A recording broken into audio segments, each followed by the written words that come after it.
Hello दोस्तों, नमस्कार। स्वागत है एक बार फिर से आपके अपने प्रिय चैनल पर। दोस्तों आज जो आपके सामने बड़ी खबर लेकर आए हैं, जहां पर जिस सुरंग से आए थे पाकिस्तान से आतंकी, उसमें हमारी भारतीय सेना ने 150 फीट अंदर तक पहुंचकर की है बड़ा ऑपरेशन, बताएंगे। और खुल गई है इसको लेकर पाकिस्तान की पोल। जी हाँ दोस्तों, क्या क्या हुआ है और अब पाकिस्तान के खिलाफ भारत कौन सा बड़ा कदम उठाने जा रहा है, दोस्तों पूरी बड़ी खबरें आपको बताएंगे। साथ ही बताएंगे जहां पर पाकिस्तान और चाइना को बड़ा झटका हमारे भारतीय साइंटिस्टों ने कर लिया है। ये बड़ा काम, मिल गई है भारत को बड़ी कामयाबी। जी हाँ दोस्तों, चलेंगे एक एक बड़ी खबर की जड़ में। लेकिन उससे पहले अगर आप भी अपने प्रधानमंत्री नरेंद्र मोदी जी और भारतीय सेना के हर फैसले का दिल से समर्थन करते हैं दोस्तों, तो इस वीडियो को अभी कर दीजिए लाइक, चैनल को कर दीजिए सब्सक्राइब, बेल आइकन दबाइए, साथ ही कमेंट बॉक्स में लिख दीजिएगा जय हिंद। जी हाँ दोस्तों, तो चलते हैं पहली और सबसे एक्सक्लूसिव खबर की तरफ, जहां ब्रह्मोस मिसाइल के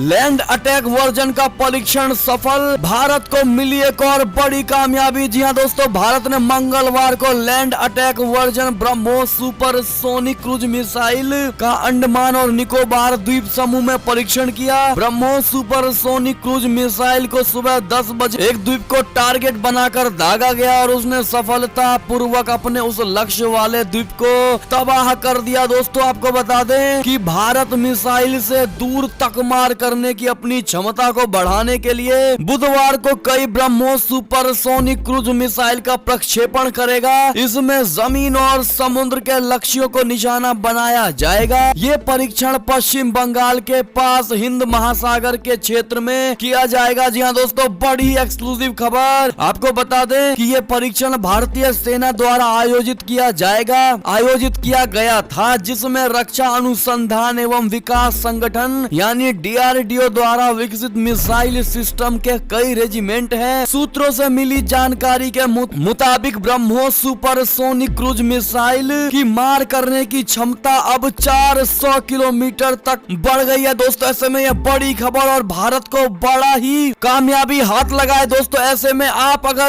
में अगर आप भी ब्रह्मोस के इस सफल परीक्षण से खुश हैं तो दोस्तों कमेंट सेक्शन में मोदी सरकार को बधाइयां जरूर दे दीजिएगा। दोस्तों एक और खबर की माने तो जिस सुरंग से आए थे नगरोटा में आतंकी, उसमें 150 फीट अंदर तक पहुंचे हमारे BSF के जवान, जिसको लेकर खुल गई अब पाकिस्तान की पोल। बता दें आपको, जम्मू कश्मीर के नगरोटा में सुरंग के रास्ते भारत में आतंकियों की घुसपैठ की कोशिश को भारतीय जवानों ने नाकाम कर दिया। अब भारतीय सेना इस मामले में तमाम सबूत जुटाने में लग गई है। इसके मद्देनजर सुरक्षा बल 200 मीटर लंबी इस सुरंग में कम से कम 150 फीट तक रेंगते हुए पहुंचे। आपको बता दें कि 19 नवंबर को नगरोटा में सुरक्षा बलों और आतंकियों के बीच मुठभेड़ हुई थी, जिसमें 4 आतंकियों को मौत की नींद सुला दिया गया था। ये आतंकी 26/11 जैसे हमलों को अंजाम देने के लिए नापाक मंसूबे लेकर भारत में घुसे थे। मुठभेड़ के बाद सेना सतर्क हो गई है और सीमा पर सुरक्षा को बढ़ा दी गई है। दोस्तों आपको बता दें, सीमा सुरक्षा बल के महानिदेशक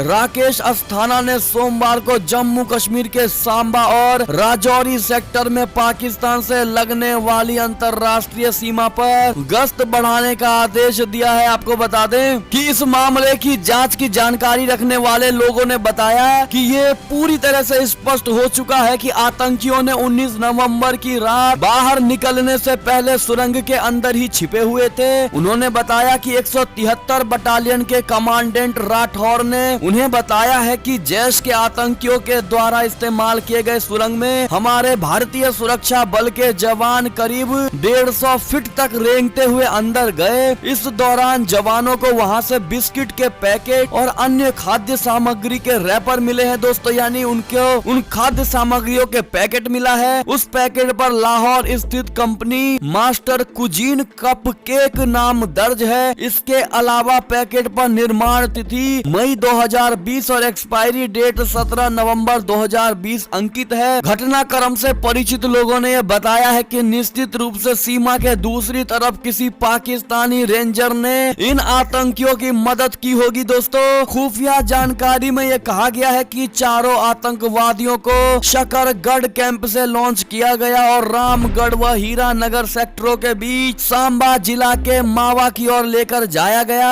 पिकअप पॉइंट जटवाल गांव था जो पाकिस्तान के नगवाल में आता है। ऐसे में आपको बता दें दोस्तों कि हमारी भारतीय सरकार ने सीमा पर सुरक्षा को बढ़ा दिया है और अब पाकिस्तान के खिलाफ बड़ा एक्शन लेने की ताक में है हमारी भारतीय सेना। लेकिन दोस्तों ऐसे में अगर आप भी चाहते हैं और प्रधानमंत्री मोदी जी से कहना चाहते हैं कि एक बार फिर पाकिस्तान पर बदले के रूप में सर्जिकल स्ट्राइक होना चाहिए तो कमेंट करके अवश्य बताइएगा दोस्तों। देखते हैं आप लोग में से कितने लोग ऐसा चाहते हैं। एक और खबर की माने दोस्तों तो जो बाइडेन को सत्ता सौंपने के लिए डोनाल्ड ट्रंप हुए तैयार, लेकिन हार मानने से किया है पूरी तरह इनकार। जी हाँ दोस्तों, अमेरिका में डोनाल्ड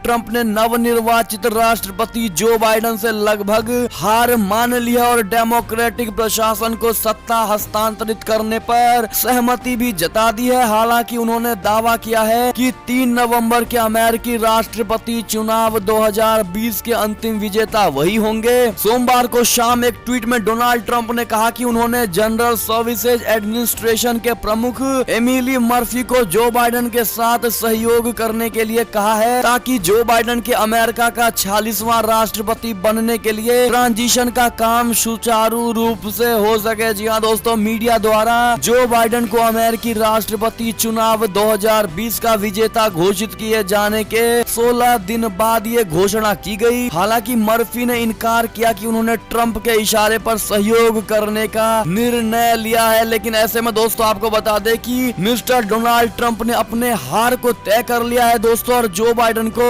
राष्ट्रपति बनने से अब नहीं रोकने वाले। ऐसे में आपकी क्या प्रतिक्रिया है कमेंट करके अवश्य बताइएगा। अगर आप भी ये चाहते हैं कि डोनाल्ड ट्रंप को हार मान लेनी चाहिए या नहीं मानना चाहिए अपने कारण के साथ में अवश्य बताइएगा दोस्तों। और खबर की माने तो अफगानिस्तान से अमेरिकी सैनिकों के हटने से चाइना को है किस बात का डर, उन्होंने की है यूएस से ये अपील। बता दें चाइना ने अफगानिस्तान से अमेरिका द्वारा अपनी सेना को हटाए जाने के फैसले पर चिंता जाहिर की है दोस्तों। इसके साथ ही चाइना ने अमेरिका से आग्रह किया है कि वो अफगानिस्तान से अपने सैनिकों को एक व्यवस्थित और जिम्मेदार तरीके से हटाए। जी हाँ दोस्तों, चीनी विदेश मंत्रालय के प्रवक्ता झाओ लिजियन की ये टिप्पणी अमेरिकी रक्षा सचिव क्रिस्टोफर मिलर के बयान के बाद आई है। उन्होंने पिछले हफ्ते कहा था कि अमेरिका 15 जनवरी तक अफगानिस्तान में अपनी सैन्य उपस्थिति को 4500 से कम करके 2500 सैनिक कर देगा। ऐसे में चीनी विदेश मंत्रालय के प्रवक्ता ने कहा कि अफगानिस्तान से अमेरिकी सेना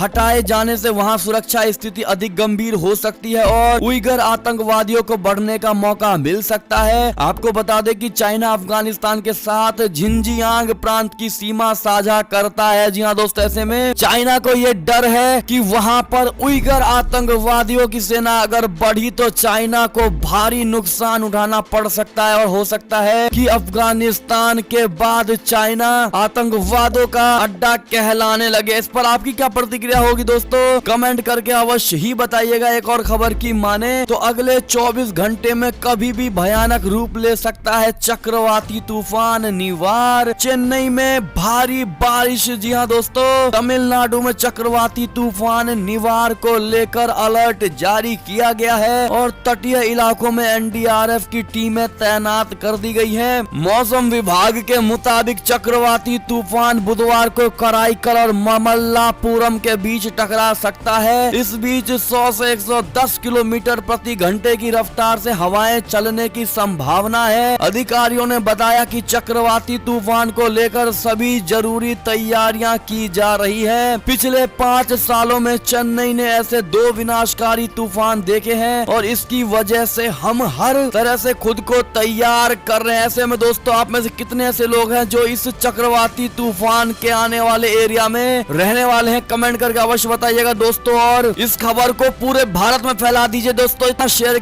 शेयर करिए कि गांव कस्बे तक पहुंच जाए और सब चौकन्ना हो जाए। तो बिल्कुल शेयर करना मत भूलिएगा दोस्तों। एक और खबर की माने तो चाइना की करतूत उजागर करने वाले नेपाली नेता जीवन बहादुर शाही को है जान का खतरा। बता दें कि नेपाल में विपक्ष के नेता जीवन बहादुर शाही को जान का खतरा है। शाही का कहना है कि यदि उन्हें कुछ होता है तो इसके लिए सीधे तौर पर चाइना जिम्मेदार होगा। नेपाली कांग्रेस के सांसद ने कहा कि सीमावर्ती हुमला इलाके में चाइना के अवैध कब्जे का मामला उठाने के बाद से उनकी जान पर खतरा बना हुआ है। जी हाँ दोस्तों, ऐसे में आप उनकी जान को बचाने के लिए अगर आवाज उठाना चाहेंगे तो कमेंट करके अवश्य बताइएगा दोस्तों। और ऐसे में ये थी अब तक की सारी बड़ी खबरें। आपको हमारी खबरें कैसी लगी दोस्तों? अगर जरा भी अच्छी लगी है तो इस वीडियो को अपने भाई बंधुओं में व्हाट्सएप, फेसबुक, ट्विटर के जरिए पूरे भारत में शेयर करना बिल्कुल मत भूलिएगा दोस्तों। और अभी कर दीजिए इस वीडियो को लाइक, चैनल को कर दीजिए सब्सक्राइब, बेल आइकन दबाइए, साथ ही कमेंट बॉक्स में लिख दीजिएगा